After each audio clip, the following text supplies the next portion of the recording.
모음과 자음에는 글자들이 되게 많은데 그 글자들을 아야, 어여, 뭐 이렇게 기억, 니은, 가나다라 이렇게 해야 되느냐?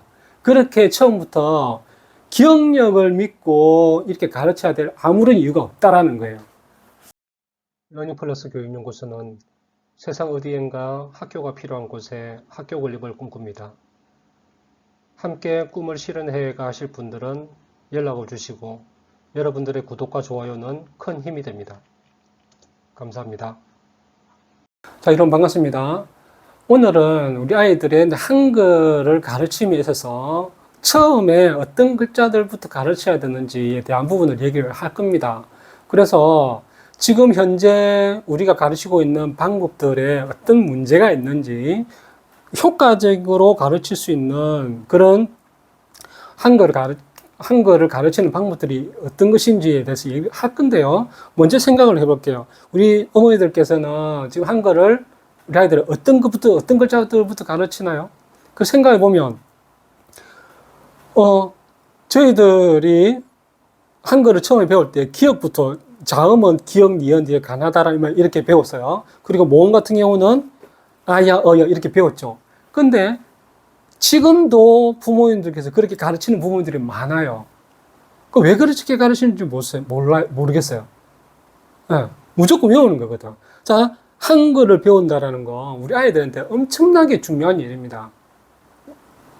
그 부분에 대해서 제가 지금 한 말씀을 드렸는데, 우리 아이들이 한글을 배운다라는 것은 자기가 원하지 않는 사회에서 배워야 할 것들을 내가 강제적으로 내가 원하지 않음에도 불구하고 배워야 되는 첫 번째 단계예요. 그래서 이 학습에 우리 아이들 지금까지 학습해왔던 놀이로 배워왔던 자기가 원하는 것을 배워왔던 그런 패러다임이 한글이라는 이 공부를 통해서 완전히 바뀌는 거예요. 그래서 이 한글 공부라는 것이 아이들에게 엄청나게 큰 의미를 두고 있습니다. 그런 상황에서 우리 어머니들께서 아직까지 우리 아이들의 기억력만 믿고 기억부터 가르치는 거예요. 우리 아이들이 공부하는 방법들을 태어나서 처음으로 이렇게 이제 공부하는 방법들에 대해서 경험한다고 생각해 보세요. 억지로 앞으로 이런 경험이 계속적으로 내가 무조건 외워서 공부를 해야 되나? 이렇게 생각이 든단 말이에요. 그렇게 할 필요가 없는 거죠. 왜냐하면 원리를 가르쳐 주면 우리 아이들이 생각을 할 수 있도록 그 원리를 활용할 수 있고 확장시킬 수 있는 그런 공부를 하기를 원하시잖아요. 그러면 한글을 가르칠 때부터 그러한 원리들을 가르쳐야 된다는 거예요. 그 원리들이 뭐냐면 바로 오늘 제가 말씀을 드려야 될 부분입니다. 그런 차원에서 봤을 때 먼저 한글이라는 이 원리들을, 큰 그림들을 한번 생각을 해볼게요.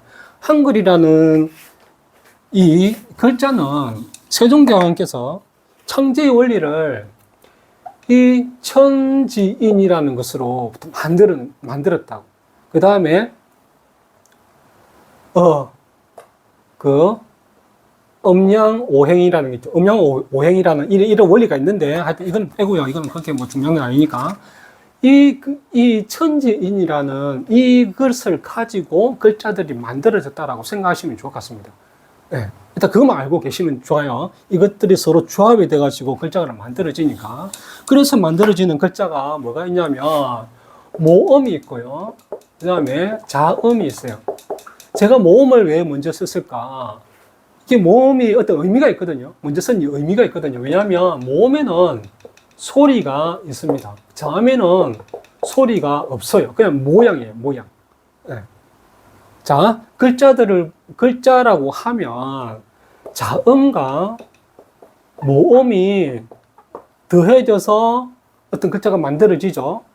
그래서 글자를 읽는 그 소리가 있는 글자들은 이 모음이 반드시 들어가야 돼요. 그래서 글자에는 반드시 모음이 들어가야 이 글자가 되어진다는 겁니다.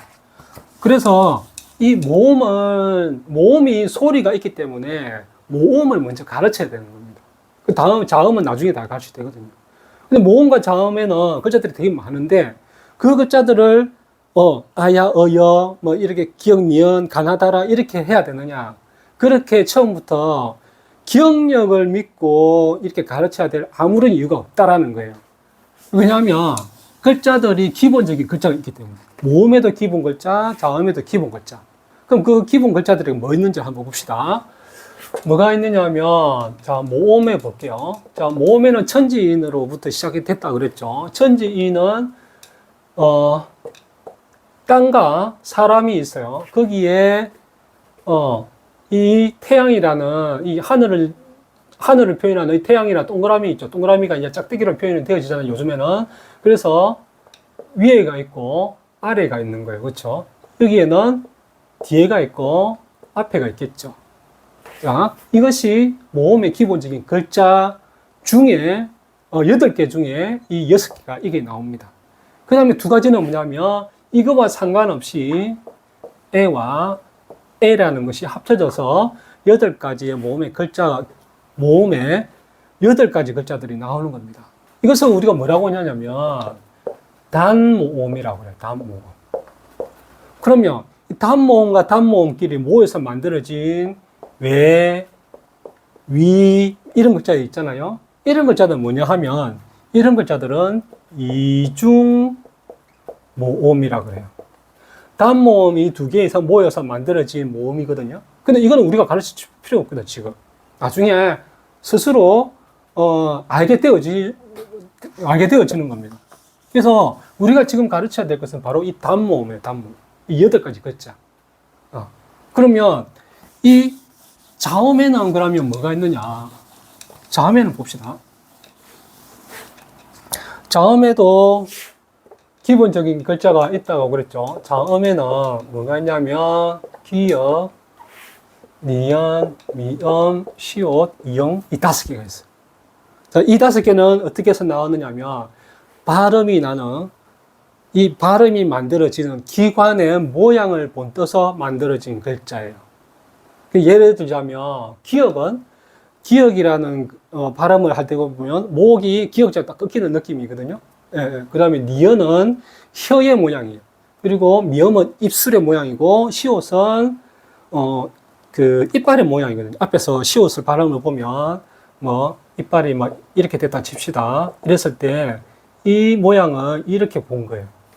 그래서 시옷이 되은 거고, 이 세종대왕님께서 너무나 똑똑하시죠? 이런 모양들을 이렇게 표현을 하다니 놀라울 지경입니다. 그 다음에 여기서 목구멍의 모양을 얘기를 하는 거예요. 여기서부터, 글자들이, 이제 자음들이 만들어지는데, 여기서 파생되어지는 같은 발음에서 다른 글자들이 나오는 일이 생기겠죠. 그럼 그 글자들을 한번 살펴보면, 기역은, 기역, 니은은, 티끌, 이런 거, 리을까지. 미음은 비읍, 쌍비읍, 피읍, 이런 거 있을 것이고. 시옷은 쌍시옷, 그 다음에 치옷, 쌍치옷, 그 다음에 히읗. 이런 것도 있단 말이에요. 네. 그러면 우리가 이것을 다 지금 해야 될 아무리 이유가 없겠죠.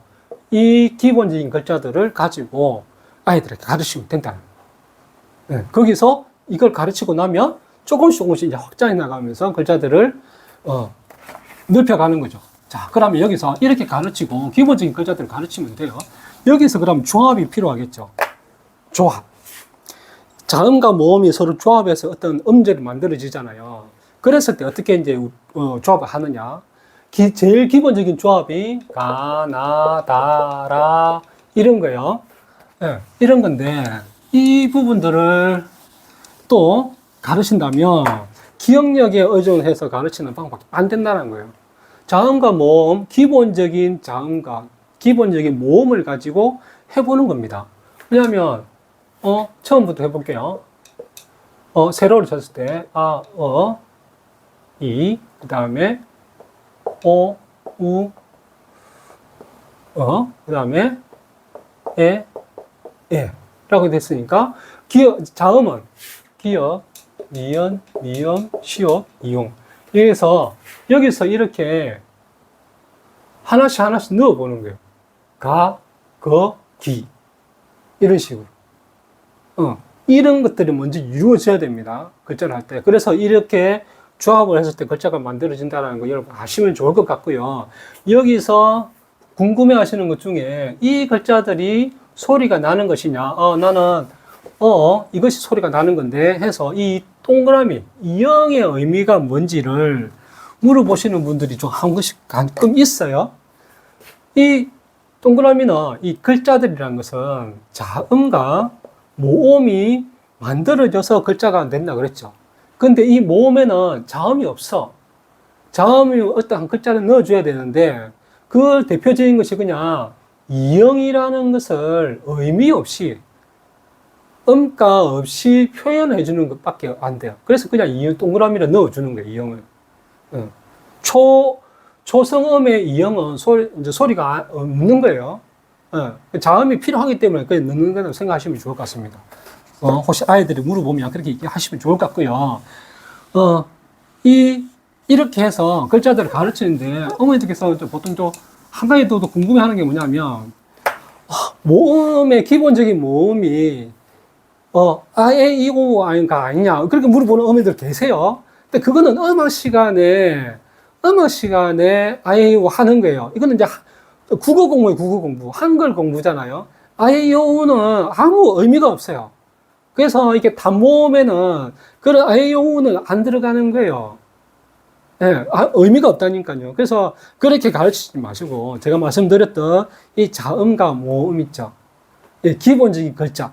이것들부터 우리 아이들한테 가르치시는 것이, 좋다라는 겁니다. 그래서 그 상황에서 이제 확장해 가면서 조금씩 글자들을, 넓혀가는 거예요.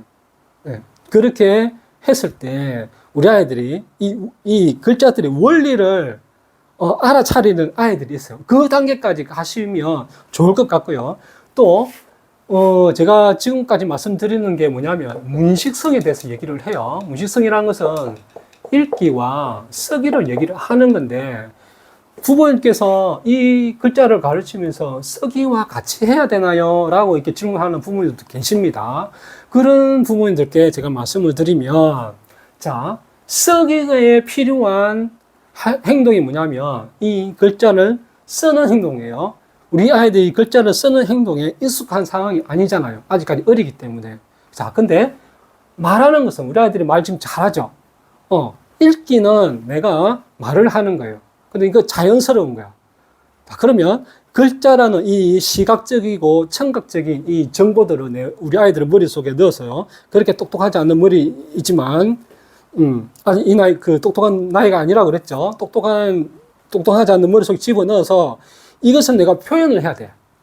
표현을 해야 되는데 내가 자연스럽게 말하는 것은 표현이 가능하기 때문에 읽기는 쉽게 할 수 있어. 근데 쓰기는 내 머릿속에 들어오는 이 정보들을 쓰는 행동에 익숙하지 않는 이 쓰기 행동을 내가 또 하나의 과제로 만들어낸 거 똑같아요. 그럼 힘들겠죠. 그러면 힘들면 안 하는 거거든. 한국 공부를 이제 하기 싫어하는 거예요. 그래서 쓰기는 나중에 하셔요, 나중에. 읽기가 어느 정도 되고, 우리 아이들이 조금 쓰는 것에 익숙해지는 상황이면, 그때부터 하시면 돼요. 처음부터 이렇게 할 필요가 없다라는 거예요. 우리 아이들 너무 힘들어 한다는 거예요. 한글 자체도 지금 힘든데, 외우는 것도 힘든데, 기본적인 글자를. 그래서 이 쓰기는 나중에 자연스럽게 하게 되어집니다. 조금씩 하게 되면. 그래서 이 단계에서는 무조건 읽기만 가지고 우리 아이들에게 한글을 가르치는 것을 시작했으면 좋겠습니다.